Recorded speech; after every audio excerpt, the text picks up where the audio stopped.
Bonjour à tous.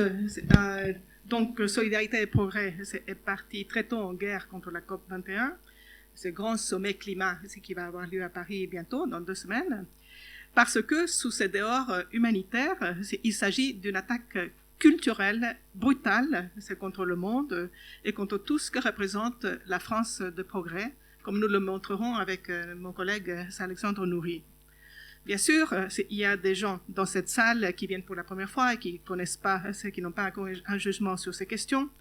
D'autres qui, dès l'école, ont été soumises à un tel matraquage médiatique sur ces sujets qu'elles trouvent encore difficile, au fond d'elles-mêmes, de croire à une telle imposture. Et puis, dans le vide sidéral laissé par la chute du politique, certains ont vu dans cette mobilisation climatique une possibilité de contribuer à un monde meilleur. Alors pourquoi disons-nous qu'il s'agit d'une attaque culturelle brutale contre nous?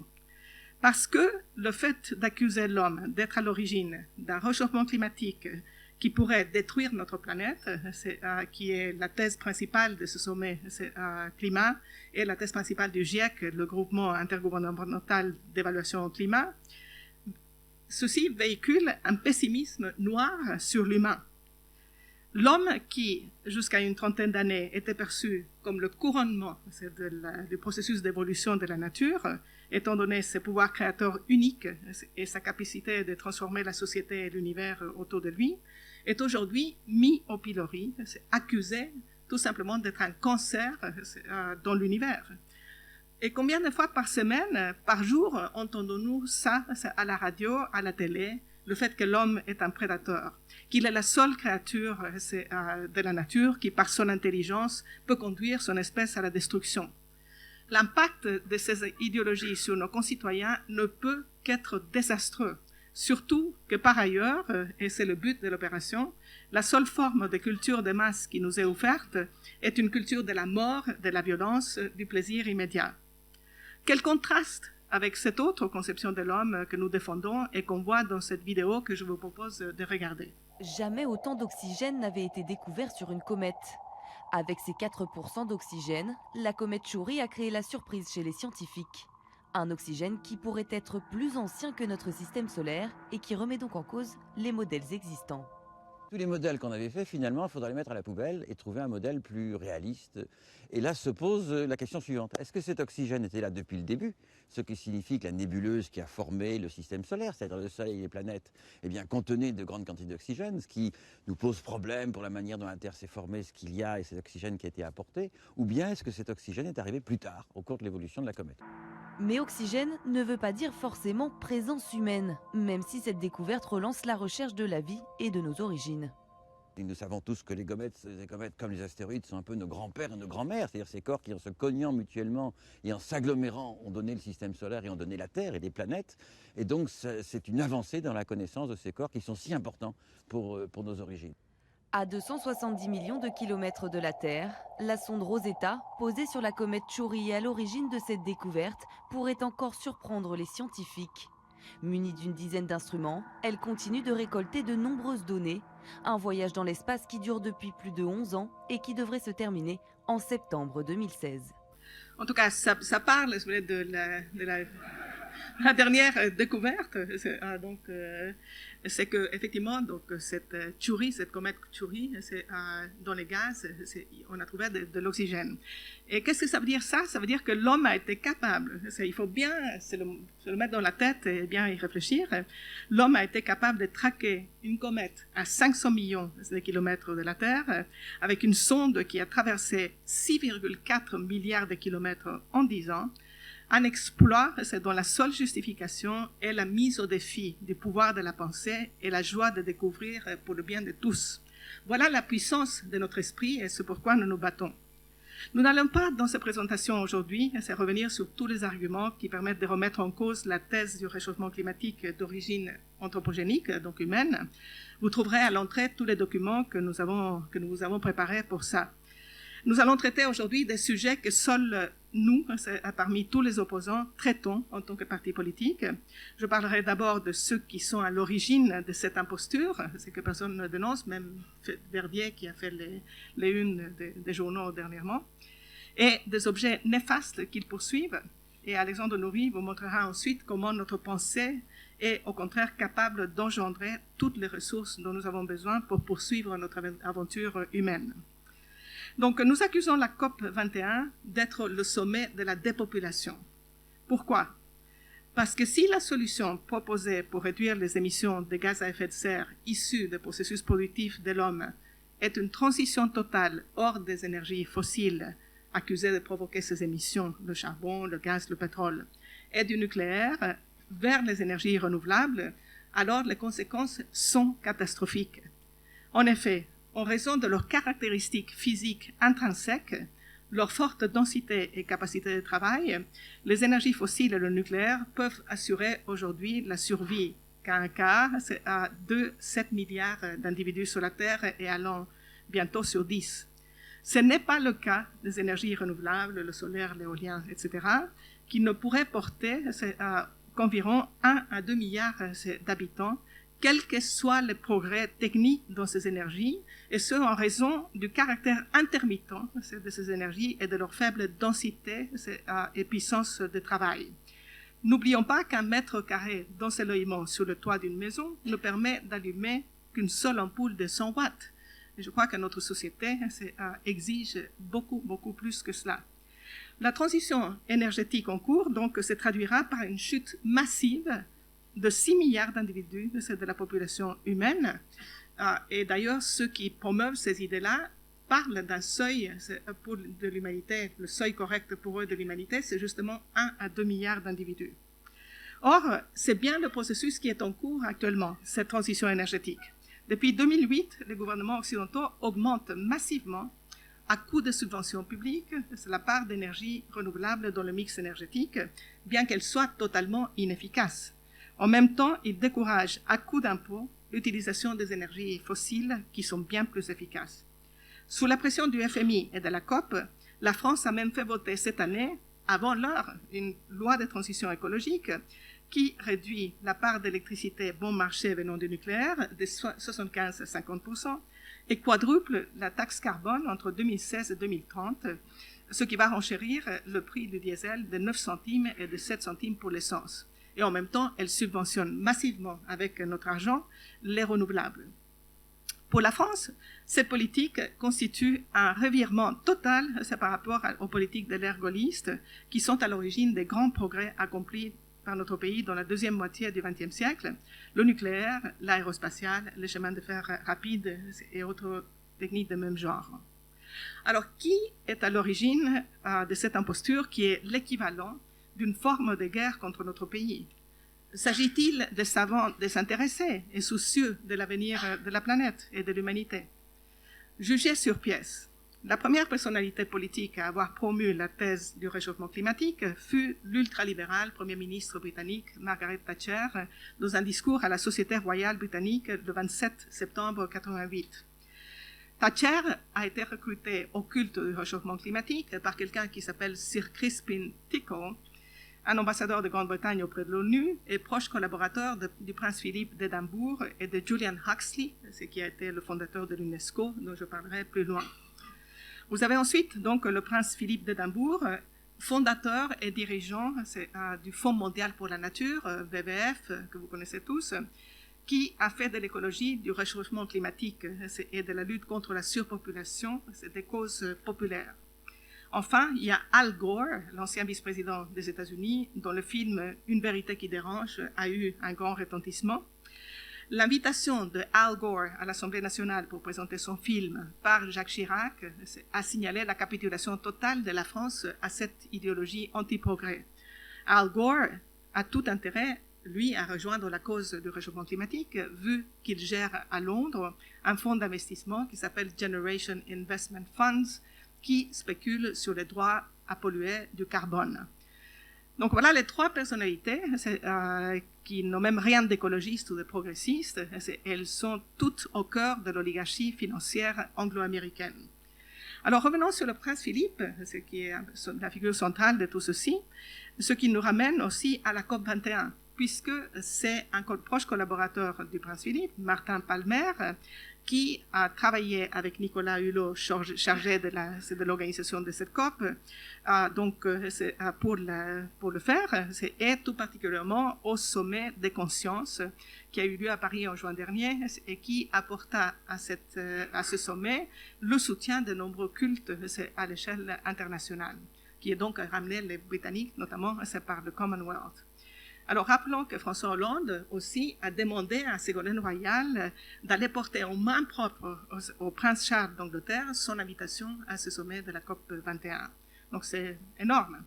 Alors, dans son ouvrage qui s'appelle Redescendre sur Terre, le prince Philippe se réjouit qu'enfin on ait attiré son attention sur les fluctuations en nombre que connaît le règne animal et sur le besoin d'ajuster par l'abattage les surplus de cette population. Donc voilà quelqu'un qui a été élevé dans ces idées-là, qu'on peut comparer le troupeau humain au troupeau de bêtes.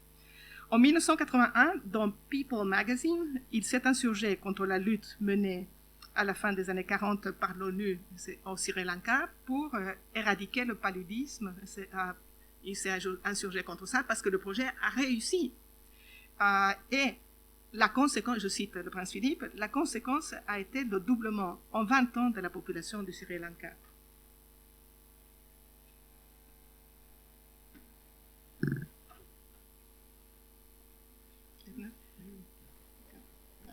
Donc, si vous ne me croyez pas, j'ai mis ça dans les images.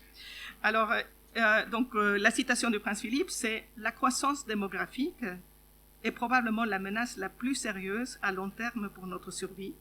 Si elle n'est pas contrôlée de façon volontaire, elle le sera de façon involontaire par l'augmentation des maladies, des famines et par la guerre. » Donc en 1987, dans un discours prononcé à Londres devant des conservationnistes, il s'en prend à l'idée même du progrès. Le fait est, dit-il, c'est que la population mondiale consomme des ressources naturelles plus vite qu'elle ne peut en régénérer. Et tout ceci a été rendu possible par la révolution industrielle et l'explosion scientifique répandue à travers le monde par la nouvelle religion du développement.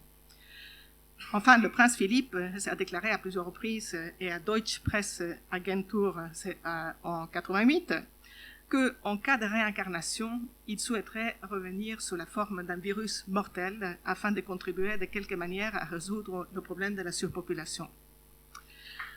En juin dernier, le canal 4, le Channel 4 de la BBC, a diffusé une émission évoquant les liens entre le prince Philippe, élevé en Allemagne, et le nazisme. Le fait, par exemple, que 4 sœurs du prince Philippe se sont mariées aux élites allemandes pro-nazis. Alors, est-ce auprès des nazis que le prince Philippe a attrapé ce virus du malthusianisme, ou est-ce Hitler qui l'a attrapé lui-même d'une certaine tradition britannique? Voilà, on peut se poser la question. Parce que le prince Philippe n'est en fait que le porte-parole d'une longue tradition britannique dont le fondateur fut le révérend Thomas Malthus, fin du XVIIIe siècle, début du XIXe, et qui revint en force dans la deuxième moitié du XXe siècle. À cette tradition sont associés le nom de Charles Darwin, de Thomas Huxley, ce qui est le grand-père de l'écrivain Aldous Huxley, que vous connaissez peut-être tous du Meilleur du monde et d'autres livres, et du biologiste Julian Huxley. Il y a aussi le nom de Herbert Spencer, de Arthur Tansley et de Francis Galton. Pour Darwin, seule la sélection naturelle et non le pouvoir créateur de l'homme ont permis à l'homme de se hisser à la place qu'il a dans la nature. Spencer applique ensuite ce concept aux sociétés sous la forme de la survie du plus apte. Tansley fonda en 1913 la Société britannique d'écologie et fut le premier à mettre la préservation de la nature avant et par-dessus celle de l'espèce humaine. Et Francis Galton est le fondateur de l'eugénisme, qu'il pense être la seule approche scientifique permettant d'éliminer ceux qui sont les moins aptes à survivre. Le meilleur du monde et le retour du meilleur du monde d'Aldous Huxley reflètent parfaitement l'état d'esprit de ces élites britanniques. Alors, que dit Malthus dans son essai sur le principe de la population? Vous l'avez là.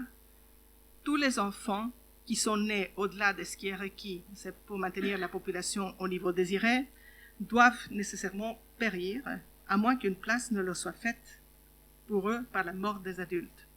C'est pourquoi nous devons faciliter, plutôt que tenter stupidement et vainement d'empêcher les opérations de la nature dans la production de cette mortalité. Plutôt que de recommander la pauvreté aux pauvres, nous devons encourager d'autres habitudes. Et surtout, nous devons reprouver les remèdes spécifiques contre les maladies ravageuses, freiner ces hommes de bien mais ayant tort, qui pensent qu'ils rendent service à l'humanité en développant des solutions permettant d'extirper totalement telle ou telle maladie. Donc voilà la source de tous ces mouvements qui va être reprise par le prince Philippe. Et nous avons parlé de Hitler, et voilà, donc vous savez que Mein Kampf vient d'être publié, traduit en français. Et donc on trouve des pépites, par exemple celle-ci. L'homme ne doit jamais tomber dans l'erreur de croire qu'il est véritablement parvenu à la dignité de seigneur et de maître de la nature, car en réalité, il l'insulte. Détresse, malheur et maladie, voilà alors la réponse de la nature. La nature, poursuit-il, ne fait pas obstacle à la faculté procréatrice proprement dite, mais à la capacité de survie de l'individu procréé, soumettant celui-ci à des épreuves si dures que tout ce qui est moins fort est forcé de rentrer dans le néant.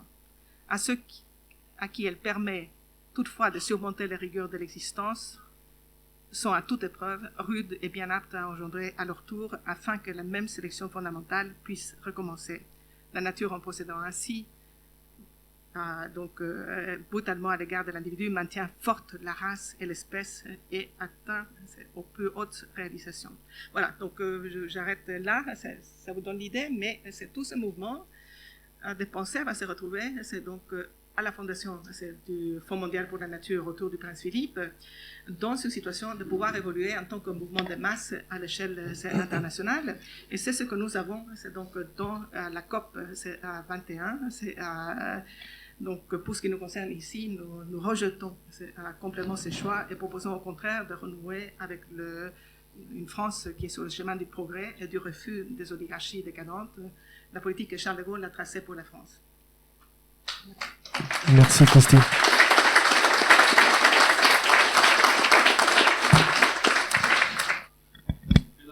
Je suis de Haute-Garonne de Toulouse. Je voudrais poser juste une question pour préciser votre titre. Donc, c'est aller, la COP 21, aller, comment dirais-je, de l'ennemi de quelle culture? La culture de la vie, vous voulez dire? La culture de la vie, plutôt aussi la culture de la mort, c'est ça? Exactement. Contre la culture de la vie, contre le progrès scientifique, technique, contre l'éducation des peuples. Ils veulent revenir, ils parlent d'une révolution à l'envers. D'ailleurs, les porte-parole de ces thèses, comme ce professeur Charles Huber, qui a convaincu Mme Merkel d'abandonner le nucléaire, et quelqu'un qui dit explicitement, voilà, donc le monde a connu la révolution industrielle, donc la révolution agraire d'abord, et ensuite la révolution industrielle. Et aujourd'hui, nous devons entamer une révolution qui sera de la même ampleur, mais seulement en revenant en arrière.